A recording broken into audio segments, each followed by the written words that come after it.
Alors, dans la première partie, j'ai parlé du mérite, de l'inexistence du mérite, comme quoi la vie n'était pas linéaire, mais était un jeu inégal, et qu'il fallait apprendre à vivre avec, comme quoi le talent ne suffisait pas. J'ai parlé de contrôle, d'anxiété, d'angoisse. J'ai abordé un point autour de la liberté, liberté intérieure, qui est une notion fondamentale justement pour être heureux et pour faire les bons choix pour soi. Donc je t'invite à aller regarder tout ça si tu n'as pas vu. Pour enchaîner sur le syndrome de l'imposteur et sur le fait que le syndrome de l'imposteur est en fait une arnaque et un concept un peu vide quand on creuse, souvent le syndrome de l'imposteur est relié au mérite. Et comme j'ai dégommé l'existence du mérite, vous allez comprendre que le syndrome de l'imposteur ne repose pas sur grand chose en fait. Donc j'ai dit que le mérite dans la première vidéo c'était un doudou mental hérité de l'école. On croit globalement qu'un effort produit doit amener à une quantité de résultats égale à l'effort produit, mais ça dans le vrai monde, quand tu sors de l'école, parfois tu peux faire un d'effort et avoir 10 de résultats, et d'autres fois tu fais 10 d'efforts et tu as 50 de résultats. Dans la vie, on ne récompense pas ceux qui méritent, le marché récompense ceux qui l'intéressent. C'est-à-dire qu'il faut trouver des gens qui sont intéressés par ce que tu fais dans le business et alors des gens sont prêts à te payer. Le marché te rétribuera certaines récompenses parce que tu te seras calé justement sur un besoin, une demande existante et donc tu pourras obtenir. Donc ce que j'avais dit dans la première vidéo, c'est que l'intelligence et la stratégie sont bien plus utiles que le temps passé à travailler. Et donc c'est pour ça que je voulais vous parler du syndrome de l'imposteur. Parce que le syndrome de l'imposteur, c'est précisément ça. C'est je ne mérite pas d'être là, je ne mérite pas d'obtenir ce que j'ai, je ne mérite pas, je sais pas, d'avoir la femme que j'ai, l'homme que j'ai, je ne mérite pas. C'est sentir un décalage entre l'auto-jugement de soi, la façon dont on s'évalue et ce que l'on a dans la vie. Donc déjà ça implique le fait que notre jugement est bon et ça implique qu'on devrait mériter ce que l'on a dans la vie. Mais comme j'ai dit avant, le mérite c'est une notion purement émotionnelle. Et donc, comme le syndrome de l'imposteur se base globalement sur le mérite, alors le syndrome de l'imposteur est aussi une imposture. Parce que globalement, si la vie te met à un endroit, te fait réussir certains trucs, que tu rencontres une femme incroyable, que la vie te fait des cadeaux incroyables, bah, au lieu de te poser la question, mais est-ce que je mérite tout ça? En fait, c'est des gens qui n'ont pas confiance en eux, qui ont des syndromes de l'imposteur. Mais au lieu de se poser la question, est-ce que je mérite tout ça? C'est peut-être dire merci. Merci du fait d'avoir ces cadeaux. Parce qu'en fait, en effet, peut-être qu'il y a un moment où il y aura un rééquilibrage parce que tu joues pas dans ta cour, tu joues pas au niveau. Et du coup, pendant qu'il y a ce déséquilibre, profite à la limite. En fait, tu n'as pas besoin d'une justification au fait d'avoir ce que tu as. Si la vie te donne, la vie te donne. En fait, globalement, le syndrome de l'imposteur, c'est une confusion entre l'ego et la réalité. C'est-à-dire que la réalité te donne tant, ton petit ego te juge et te dit « Non, mais moi, je mériterais mieux ou je mériterais moins ». Et donc, en fonction de ça, si tu te dis « Moi, je mériterais moins », alors tu es dans un syndrome de l'imposteur.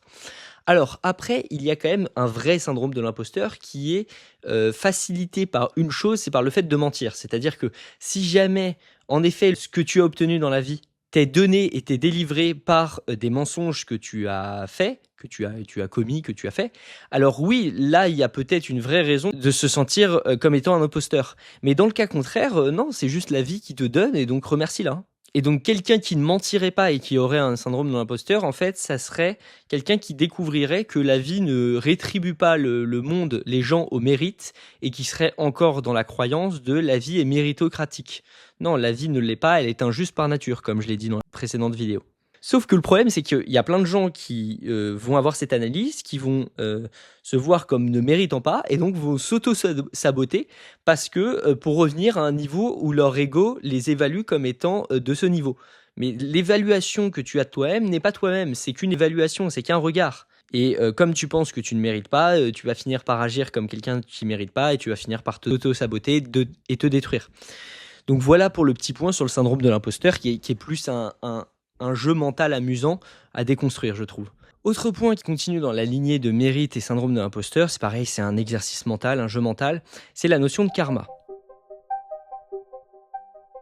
Alors je ne peux pas prouver l'inexistence du karma, mais par contre, on peut regarder les endroits où le karma n'a pas l'air d'agir de façon linéaire. L'idée du karma, globalement, c'est quoi? C'est que les gens méchants seront punis, les gens gentils seront récompensés. Et franchement, j'aimerais que ça soit vrai, ça serait sympa comme monde, en fait, où il y aurait une distribution comme ça de bons et mauvais points en fonction de tes actes. Ça pourrait être sympa dans l'idée. En fait, tout ce que je peux constater, puisqu'on ne peut pas prouver l'inexistence de quelque chose, par contre, je peux montrer les endroits où le karma n'a pas l'air d'effectuer son travail. Je vais donner un exemple concret. Par exemple, Raël qui a monté une secte qui s'appelle les Raéliens. Justement, à 72 ans, il continue à se faire pépon à l'autre bout de la planète, au Japon, et il est protégé et il n'a pas d'ennui. Il a créé une secte clairement et pourtant il n'a pas été puni par un karma, par une forme de karma. Donc c'est pas parce que tu as des actions qui sont mauvaises que tu vas être puni. C'est-à-dire que le monde n'est pas juste, le monde ne distribue pas des bons et mauvais points. Ça, c'est une illusion. C'est une illusion de croire aussi que les méchants sont toujours attrapés. Dans la vraie vie, déjà, parler de méchants gentils, c'est débile comme tableau, mais vous comprenez dans l'exemple que le karma est une non-notion. Tu peux te dire pourquoi des enfants, des gosses auraient une leucémie ou ce genre de truc. Quel est le karma derrière tout ça? Alors là, il y a des gens qui vont partir dans des trucs, comme la croyance est important, ils vont préserver la croyance et ils vont se dire, oui mais non, si la personne a une leucémie, c'est précisément parce que, en fait, dans ses vies intérieures, ou ses ancêtres, et en fait, comme ça, tu peux toujours justifier l'existence du karma. Ok, mais ce qu'on peut voir, c'est que le karma ne frappe pas tout le monde proportionnellement. En fait, ce qui est surtout intéressant, c'est le mécanisme qu'il y a derrière cette croyance. C'est rassurant de croire que le monde est juste. Et c'est rassurant de croire qu'il y a un gros barbu blanc qui nous surveille et qui distribue des bons et des mauvais points. Je dis pas qu'il n'existe pas, puisque je ne peux pas prouver qu'il n'existe pas. Par contre, on peut observer l'inégalité de la vie et réaliser que potentiellement il n'y a pas de karma.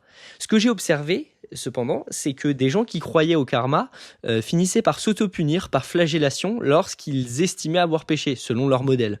Et donc, ils allaient se flageller, s'autodétruire pour justifier leur croyance. C'est-à-dire que la croyance domine sur le réel, et donc si jamais ils considèrent qu'ils ont mal agi, alors ils s'attribuent des mauvais points et finissent par se punir dans le réel en se disant « oui, mais ça c'est mon mauvais karma ». Non, c'est toi tout seul qui va te détruire. Et en fait, tout ça, ça nous renvoie encore à une notion, c'est le fait qu'on croit qu'on contrôle.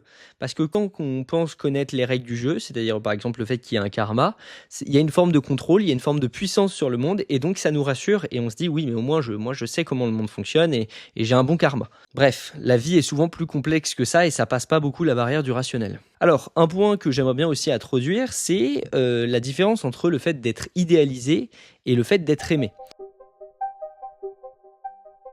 Pendant très longtemps dans ma vie, je souhaitais être idéalisé, être vu et tout ça. Je souhaitais qu'on m'entende. C'est en partie pour ça que je fais du YouTube.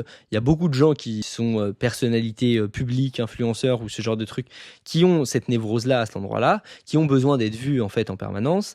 Et donc, beaucoup de ces gens-là, puisque j'en accompagne et j'en ai fait partie à un moment, ne font pas la différence entre l'idéalisation et être aimé. C'est-à-dire que toutes les personnes qui n'ont pas suffisamment été aimées en étant jeunes vont chercher à être admirées pour combler le manque d'amour qu'ils ont pour eux-mêmes ou qu'on ne leur a pas donné. J'avais fait une interview avec Stéphane Edouard sur un podcast et justement il expliquait qu'il avait été idéalisé par quelqu'un avec qui il avait eu une relation et il avait réalisé que la personne préférait l'idéal de lui que lui-même. C'est-à-dire qu'en fait la personne préférait l'image de lui-même que lui-même. Et quand tu es idéalisé, tu n'es pas connu. En fait, la personne ne te connaît pas. Elle t'admire. Elle est dans un transfert avec toi. Elle a une image de toi-même, mais ce n'est absolument pas toi. Et souvent, quand des personnes vont idéaliser quelqu'un, ils vont en plus avoir tendance à un moment à le sacrifier parce que justement, ils vont réaliser, ça renvoie aux thèses de René Girard, ils vont réaliser que la personne ne correspond pas à l'idéalisation qu'ils s'en ont faite. En gros, papa m'a déçu, il ne correspond pas à mon idéal de vision.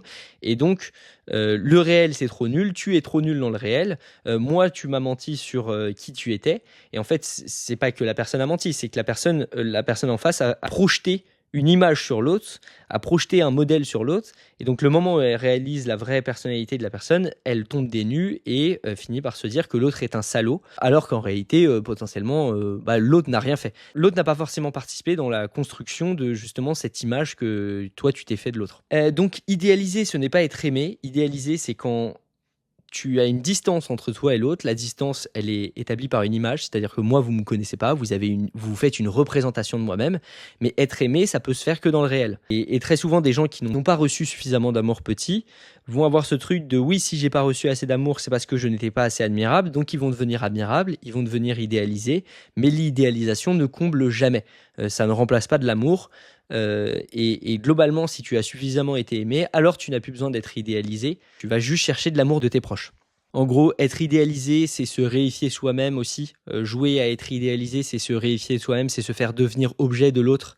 Il n'y a que dans le réel que tu peux concrètement connaître l'autre, connaître les limites de l'autre, voir qui c'est, et donc réellement lui donner de l'amour, parce que c'est difficile de donner de l'amour à quelqu'un que tu ne connais pas en fait, que tu ne vois pas, que tu ne perçois même pas. Il faut pouvoir percevoir, se pencher vers pour pouvoir donner de l'amour. Et autre point là-dedans, beaucoup de gens que j'accompagne ont besoin d'être uniques, précisément parce que je suis un peu trop normal, je suis un peu trop comme tout le monde. Et qu'est-ce qui leur pose problème au fait d'être comme tout le monde? C'est qu'ils n'ont pas été aimés en étant comme tout le monde, donc ils se racontent l'histoire que s'ils sont différents, s'ils avaient été différents, s'ils avaient été un peu plus uniques, s'ils en avaient valu un peu plus la peine, alors ils auraient été aimés, et donc ils cherchent à être uniques. Et en fait, généralement, chercher à être unique, c'est une caractéristique de gens qui ne s'aiment pas, qui n'ont pas été suffisamment aimés. Parce que sinon, tu cherches juste à être toi, tu cherches pas à être unique, à être différent, à être... Si tu as besoin de te différencier de la masse, c'est que quand tu es dans la masse, tu n'es pas vu. Donc si jamais la vidéo t'a plu, si jamais cette deuxième partie t'a plu, n'hésite pas à t'abonner, liker, partager. N'hésite pas aussi à faire le petit test et à potentiellement prendre un call avec mon équipe si jamais ça t'intéresse. Parce qu'on accompagne des gens, sur la gestion du stress, on fait du coaching, on les aide à faire leur introspection. Si tu fais un travail de thérapeute, de psychologue, n'hésite pas à me contacter. Potentiellement, nous, on a besoin de monde parce qu'on a beaucoup de travail. Et donc, si jamais tu as envie de travailler avec nous, n'hésite pas, ça serait un plaisir de pouvoir se rencontrer. Si jamais tu trouves qu'on a des approches assez similaires, n'hésite vraiment pas. Et ça sera l'occasion de se rencontrer, de pouvoir échanger et pouvoir potentiellement bosser ensemble à un moment. Voilà, je vous dis à bientôt. Et aussi, dernier point, si jamais tu as des sujets que tu veux que j'aborde, des notions que tu veux que j'aborde, n'hésite pas à mettre ça en commentaire. Et ça serait un plaisir de pouvoir aborder d'autres notions sur cette chaîne YouTube. Donc n'hésite pas à me donner des idées, à me partager tes envies. Et je verrai ce que je peux faire. Et on se retrouve pour des prochaines vidéos. Et abonnez-vous. Ciao!